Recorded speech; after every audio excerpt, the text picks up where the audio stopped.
باللہ من الشیطان الرجیم بسم اللہ الرحمن الرحیم سورہ اخلاص۔ آج ہم دیکھیں گے کہ قرآن پاک کی چھوٹی سی سورہ اخلاص کے کتنے فوائد حاصل ہوتے ہیں اس کو پڑھنے سے۔ سورہ اخلاص بہت چھوٹی سورت ہے لیکن اس کے فوائد اتنے زیادہ ہیں کہ پہاڑ بھی اس کے سامنے چھوٹے پڑ جائیں۔ قرآن پاک کی یہ بہت سی مختصر سی صورت ہے لیکن اس کا اجر اللہ تعالیٰ نے بہت زیادہ رکھا ہوا ہے۔ اگر آپ روزانہ 50 مرتبہ پڑھنے کی ترتیب بنا لیں، اس کو پڑھنے میں صرف 15 سے 20 منٹ لگیں گے لیکن اس سے آپ کو بے شمار فوائد حاصل ہوں گے۔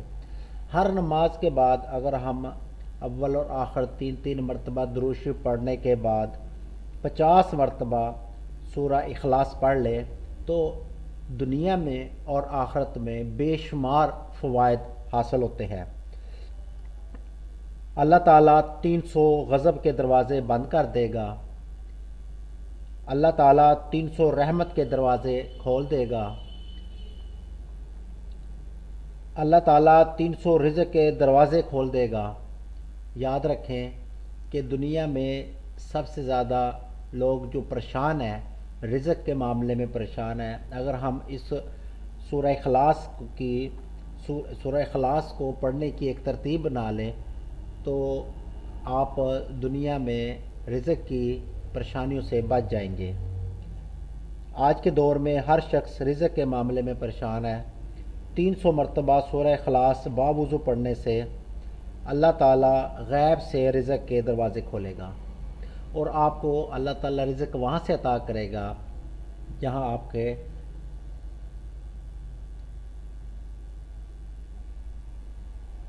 وہم و خیال میں بھی نہیں ہوگا۔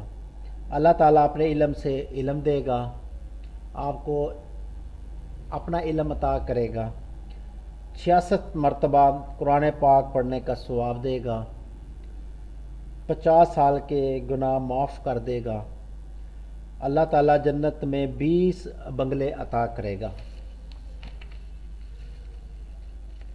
اس صورت کے پڑھنے سے اللہ تعالیٰ آپ کو ہر مشکل سے محفوظ رکھتا ہے اور اگر کسی مشکل میں مبتلا ہو جائیں تو اس سے نکال دے گا کیونکہ اللہ تعالیٰ ہر چیز پر قادر ہے۔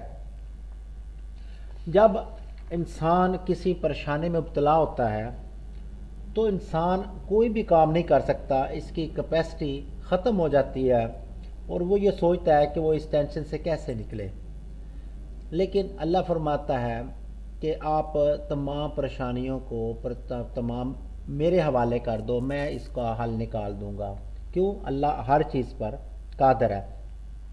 جب ہم اپنے تمام اعمال اللہ تعالیٰ پہ چھوڑ دیتے ہیں، ہم سارا دار و مدار اللہ تعالیٰ کی ذات پہ کر دیتے ہیں تو اللہ تعالیٰ ہماری ضرور مدد فرماتے ہیں۔